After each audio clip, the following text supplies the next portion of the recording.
Morning. So good to see all of you. Appreciate you being here with us this morning. It is my pleasure to be able to stand before you this morning, share some of the things that I've studied this week. It's really hard to believe that we are at the end of November and really come to the end of the curriculum year as far as how we do things here at Kettering. It's not the end of the year, as we all know, but as far as how we teach and the thought that we have as far as the theme goes, we have reached the end of this year's theme with What About Tomorrow? And over the last 3 weeks or so, we've been focusing on a collection of writing that's found on pages 20 and 21 of our 2019 vision plan. And the question that we've been considering over the last few weeks is, what will matter when you run out of tomorrows? Because we all understand that one day for all of us, tomorrow is not going to come. We're going to wake up on the other side of eternity. The Hebrew writer said in Hebrews chapter 9 and verse 27, it's been appointed for all men to die once, and then comes the judgment. And so that reality is coming. And so what are we going to do before we get to the end? What kind of legacy are we building? How are we doing when it comes to the way that we lead and live our spiritual life? And I think the point that's made at the top of page 21 in this year's vision plan seems to be very fitting to me as we close out this curriculum year. And I want you to see what it says there. What will matter is every act of integrity, every act of compassion, courage, or sacrifice that enriched, empowered, or encouraged others. What will matter is not your competence, but your character. What will matter is not how many people you knew, but how many people will feel a lasting loss when you're gone.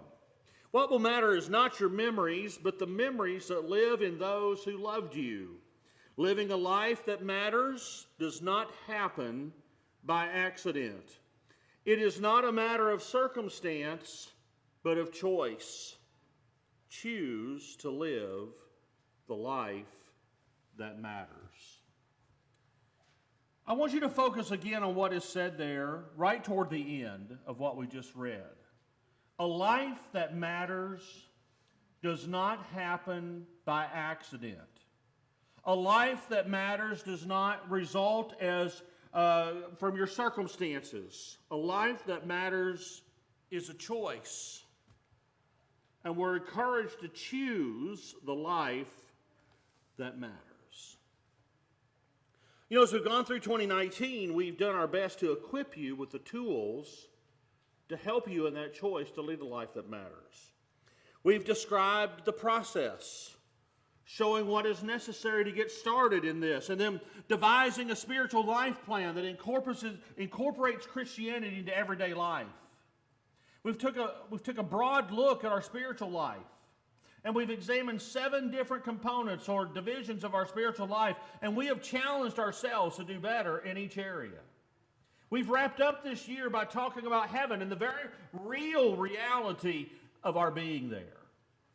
And I want to thank you for the way that you have embraced all of this. It is such a pleasure. I thank God every day for working here with the Kettering Church. It's such a blessing to see your dedication, to see your commitment to truth and growth and service in the kingdom, to see your dedication to that, to see how you reach out to those who are inside this family as well as outside of this family. We are truly, truly blessed. We need to recognize the gifts that we've received from God, and we need to be praising God for having put us here in this place, and we really need to appreciate what we have. And I trust that we'll all make that commitment. But as we study together today, we're going to be talking about what it means to build a life that matters. A life that is always thinking about what tomorrow brings and the promises that God holds. We're talking about a commitment to take God seriously and to lead the type of life that is committed to building the type of spiritual legacy that will affect our families for generations to come. That's what we're going to be talking about today. Very simple 2-point lesson today. In fact, well, I don't know if I want to tell you this or not. We might get out a little early today. We'll just see how it goes. Okay, I'm on record now, so I guess you're going to have to hold me to it. Very simple lesson, though. We're going to talk about our starting point, where we began the year, and then we're going to talk about the key to leading a life that matters. That's our game plan today. There's an outline on the back of your bulletin. Take that out. Follow along with me as we study together. So I want to talk about our starting point, and I want to take you back to our vision book. I want to take you back to page 6 and 7. And this is something that really should be familiar to us. We've referenced these two pages quite a bit during the year. Because at the beginning of the year, what we did is we divided our spiritual life into 7 different parts or domains. We talked about the need for spiritual knowledge and the idea to grow in that knowledge. We've been talking this year about what it means to have a faith in action, a living, active faith that's a real part of my life, not just something I do on the weekends. We've been talking about the idea of relationships, building those relationships, fixing relationships when they go south. We're talking about how we work through those relationships to share Jesus and to build this legacy that we've been talking about so much over the last few months. We talked about service this year, serving others in the congregation and serving those out in the community and really trying to make a difference for Jesus. We've been talking about evangelism and sharing our faith with the lost. That's a very necessary component of our spiritual life. We talked about worship. Brother Mark Ringel taught a class in the auditorium all summer on worship. I've been preaching on worship through the month of August. And we also talked about stewardship as we went through the month of September. But these, I think, are really 7 different parts of your spiritual life. And if you look again at page 6 and 7 of the vision plan, what we did back in January is we asked you to score yourself in each one of these areas. And if you go back and look through here, and if you look in your page, maybe you have your book from earlier this year, maybe back in January on whatever Sunday that we talked about this, I think it was the first or second Sunday of the year, we asked you to go through and fill this out, to take a true, honest examination of where you stand spiritually. Did you have written down how you scored yourself back earlier this year? Maybe as we went through each quarter, you looked again at this and you wrote down and you saw maybe here's some improvement in this area. Maybe I didn't do so hot in this area, but overall there's some progress. And then in Friday's email that I sent out called the Friday First, I asked you all to go through this again and score yourself one more time.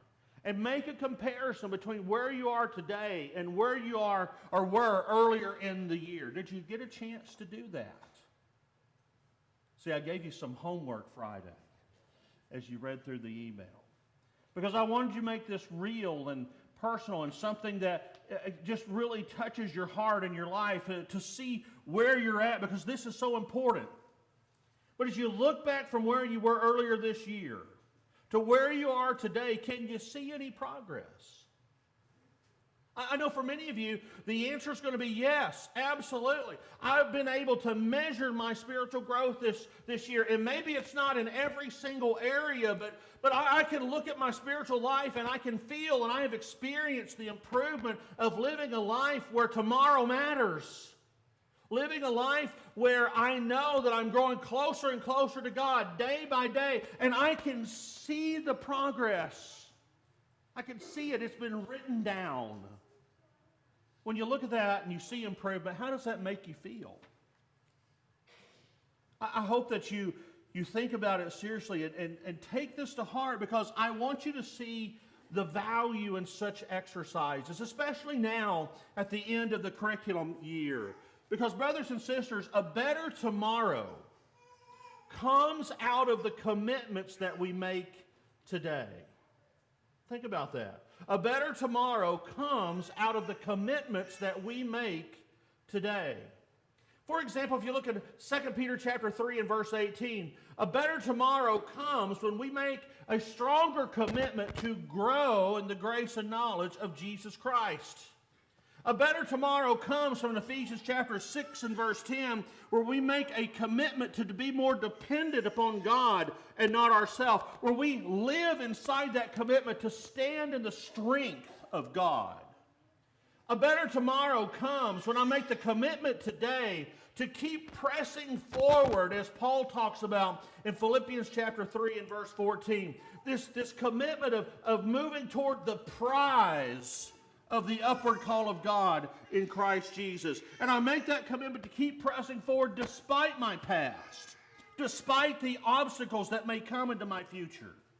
I press on because I understand there's always going to be difficulty when I try to improve spiritually.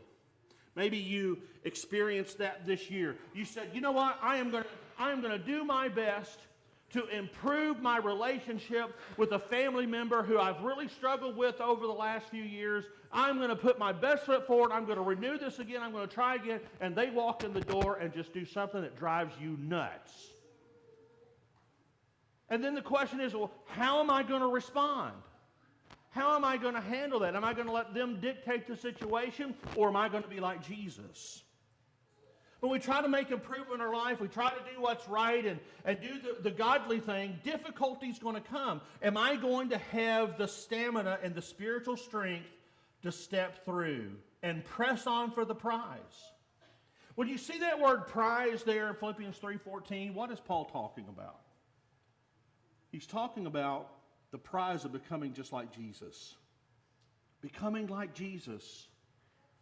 Becoming conformed to his image.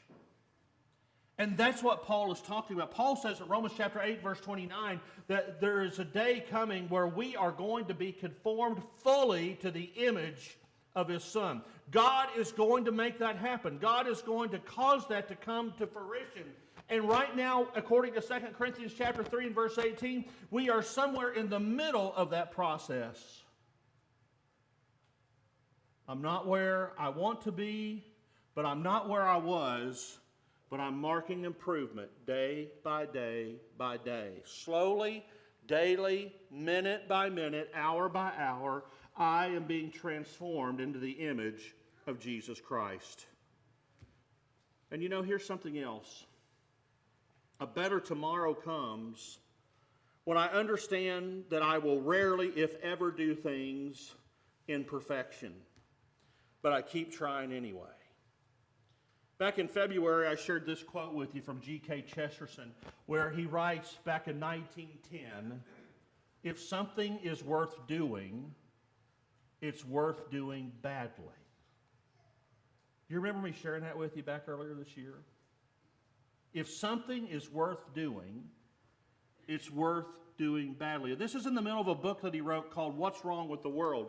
And he argues in the book that most of what needs to be done to make the world go round is often done by the average person who does not do things perfectly or sometimes very well at all. And the message that he's trying to communicate is that if something is worth doing, then it's worth making an attempt at it rather than not doing it at all. You know, maybe you're sitting here today and this is the 646th time this last week that you failed in whatever recurring sin you're battling. Maybe Satan has his way with you with lust. Maybe Satan has his way with you with speaking bad words or whatever it is, and you have failed and failed and failed, and you battle this over and over and over again. It's very easy when you battle that to just say, what's the use? Why even try? I'm just going to fail again. And you know what I love about this quote that's on the screen is that it captures the essence of perseverance, trust, and faith. It says, I'm going to keep working on this. I'm going to keep trying. I want to be all that God has called me to be. I want to serve. I want to make a difference. This quote is all about our hearts. Because that, I believe, is what God is most concerned with. Not your perfection. He's going to make you perfect. He wants your heart. Give yourself a break. Keep plugging away because you trust that a better tomorrow's coming. So that's been our starting point this year. Now, what is the key to a life that matters? Well, let's go back in our vision book. I want you to look again at page 3. This is what our shepherds wrote a year ago. They asked the question in the book, what is your spiritual plan for tomorrow? What is your plan for your family? Your role in this church family? How do you plan to cope with the hard things that tomorrow brings? And how do you respond to the successes of life? This year, what we've tried to do is talk about the need to be prepared for whatever comes. You know, Friday morning as I sat down, I was preparing my thoughts for today. I got to thinking about that. For some of us sitting in this room this year, whatever has come. If you go back to January 1st of the year, you look back as how 2019 has progressed. For some of us sitting in this room today, our lives are very different on November 24th. They were on January 1st or even December 2nd last year when we began focusing on tomorrow. And because the whatever has come, because the crisis has come, because the success has come, because whatever has happened to your life over the last year, where would you be today if God weren't in your life? How thankful are you today for the spiritual foundation that you've been working on that undergirds your life as the waves of turmoil and grief and trial and change crash upon you over and over again? And again, we often think of this in negative ways as change has come into our life and affected us in those ways. But maybe 2019 has been very good for you. Maybe it's been a year of success. Maybe it's been one of joy and happiness. And again, how thankful are you for that foundation of spirituality that guides your life? Being prepared, making plans, living in good stewardship involves including God in every day and every way in our life. Because we don't know what life is going to deal out. And you know, that's part of the message that we've tried to communicate this year. The idea of involving God at every step in life. How have you been doing with that? Involving God at every step. That's the key to living a life that matters. Involving God at every turn, in every chapter, and through every change that we confront. That's the message, by the way, of James chapter 4 and verse 15. If you look here, notice what we've got to include God in everything. Just before James 4:15, James has told us two ways not to live. Go back to verse 13 and 14. He tells us in James 4:13 and 14 that we can't live as if God doesn't exist. That's the message of those two verses. Don't live as if God doesn't exist. Don't run your own life ignoring that God is there. Don't disrespect who He is. Don't live without any contingencies. Don't be presumptuous. Because the message in these two verses is that life is complex and life is out of our control. It's always loaded with contingencies. And think about your life. There are things that just come up that you could not have seen. And you know, sometimes it gets down to a very basic level. For some of you, maybe even the matter of 5 minutes is the difference between life and death in some situations. We just don't know about life. Sometimes it's difficult. Sometimes it's hard. And the message here is don't live life as if God doesn't exist. And then look at the next part of verse 14. What is your life? Don't live as if your life is invincible. Make it personal. What is your life? You are a mist, he says. You are a breath. You are a vapor. You are nothing more than steam.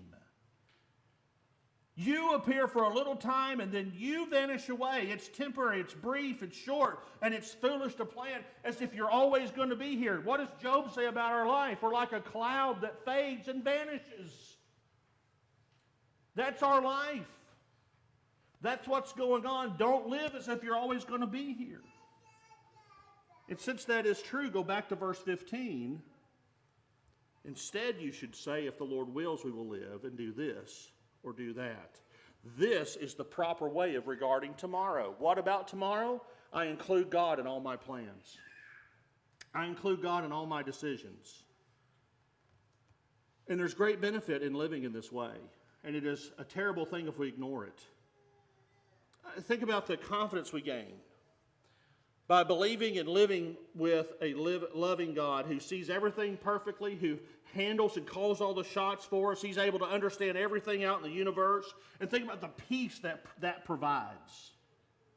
Think about how it is so foolish to cancel out everything that gives life meaning. And this is why I asked Brother Dickey to read from Proverbs chapter 3. Let's go back to those passages. Because if I'm going to include God in every plan, if I'm going to include God in every tomorrow, I've got to trust God. I can't just lean in my own understanding. I've got to go His way. I've got to believe His word. I've got to believe there's power in His word. I've got to trust Him. He has a broader perspective than me. He has a greater understanding than me. He is eternal. He is infinite. I am temporal. I am finite. Trust God, the message is. And not only that, I need to acknowledge God. In all your ways, acknowledge Him, and He will what? He will make straight your paths. The message is that God's ways are right. I need to adopt those things in my life because He is going to lead me. He is going to guide me. He will never lead me in the wrong direction. The psalmist has said in Psalm 73:24, "You guide me with your counsel, and afterward you will receive me to glory." So acknowledge God. That means every day I'm living in His way. And not only that, I need to fear Him. In verse 7, turn away from evil. Why? Well, if you go to 1 Peter chapter 1, you have been called to be holy. You've been consecrated. You've been set apart for divine service. You've been made holy. You fear God. You live with a respect for God, a reverence for God, an understanding of who He is and who you're not. A respect for His way, an understanding that I have been called to be separate from this world. Paul would write in 2 Corinthians chapter 7 and verse 1 that we need to cleanse ourselves from every defilement of body and spirit and bring holiness to what? To completion in the fear of God. So I trust God, I acknowledge God, and I fear God. That's the key to having a successful life that makes a difference for others. You know, if we go back to James chapter 4 where he says, instead you should say, if the Lord wills, we will do this or do that. It's not planning or good steward or preparedness that is sinful. It is the exclusion of God from our life that leads to problems. Think about that. It is the exclusion of God from a person's life that leads to problems. The more that I can bring God into my life, the more there will be solutions for the problems that confront me in this life.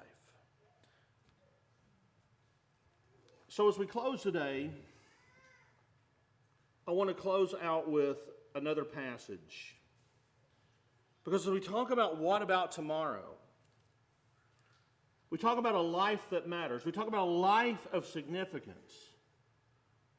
Then I think it is important that we never forget that our life is a gift that has been given to us to display Jesus. And really, that is the only thing that matters. And on the webcast this morning, Jim or Kane 1 mentioned Philippians chapter 1. And I thought, well, that's just they were great minds think alike. I think it was Jim that mentioned that. Talking about Philippians 1:20, about Christ being honored in the life of Paul. Your life is a gift, brothers and sisters. Your life is a gift to magnify Jesus Christ. And Paul got that. What is Paul's number one passion? What is Paul's number one purpose in life? Well, Philippians 1:20 tells us. He says, he's looking forward to the end of his life. He says, it's my expectation and hope that I will not be ashamed, but with full courage, now and as always, that Christ will be honored in my body, whether by life or by death. Your life is a gift from God that you might bring Him glory. Wow, think about that. His number one passion is that Jesus be honored. His number one passion is that through his life, that Jesus might be made to be seen as the treasure that he really is. And that's why you have life, to bring God glory. And that realization is what guides every tomorrow. That realization is what guides every decision that I make. And the question is, will this help Jesus look like the treasure that he really is? Paul goes on to say in verse 21, "For to me to live is Christ, and to die is gain." And the question for us is, will we treasure Christ above all? Will our life choices reveal that decision that we have made? In verse 23, he says, "I am hard pressed between the two. My desire is to depart and be with Christ, for that is far better." The question is will Jesus become so satisfying to me that I will treasure him above everything that life brings and above life itself? Will I do that?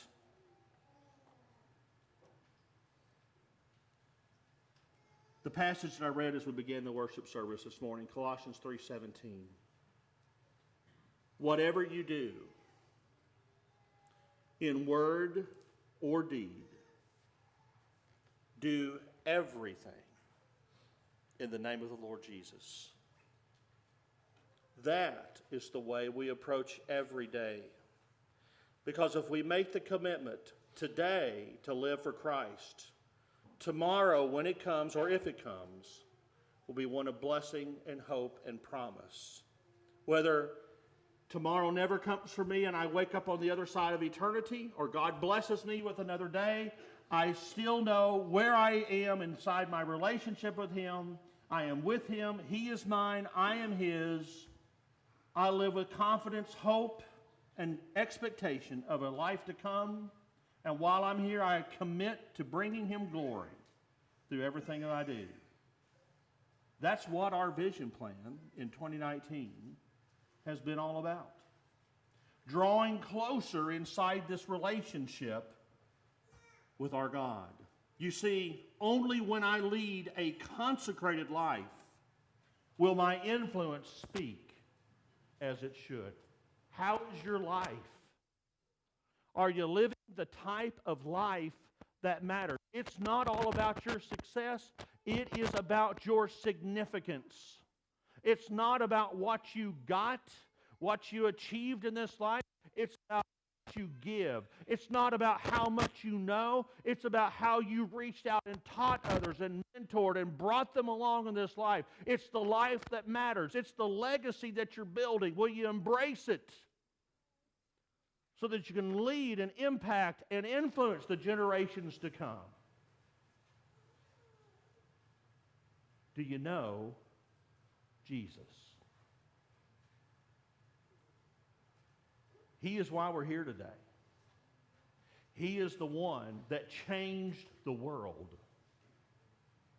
He is the one that took us from a life of darkness and death and disease and disappointment and nothing